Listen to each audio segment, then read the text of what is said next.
Welcome to Strive for 25. My name is Joel Farrell, and we're here to give you an intro into what Strive for 25 is all about.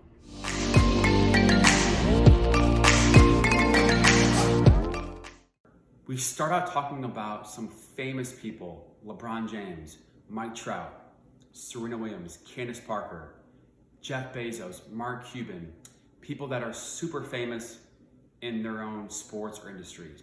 What would it be like to live a day in their shoes? The fame, the fortune, the money, the private jets, the mansions, the private islands. What is it about this lifestyle, this aura that draws our attention? All this stuff, all this tangible stuff, all these things.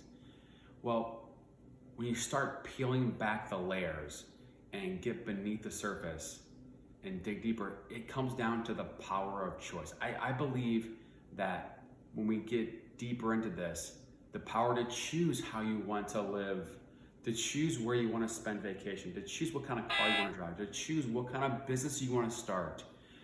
Michael Jordan, the greatest basketball players in the world, through all of his hard work and dedication, was able to become the first NBA basketball player to become a majority owner of an actual NBA team, and a minority albeit. So when we peel back these layers, it's the power of choice to do the things you love, to do the things you're passionate about.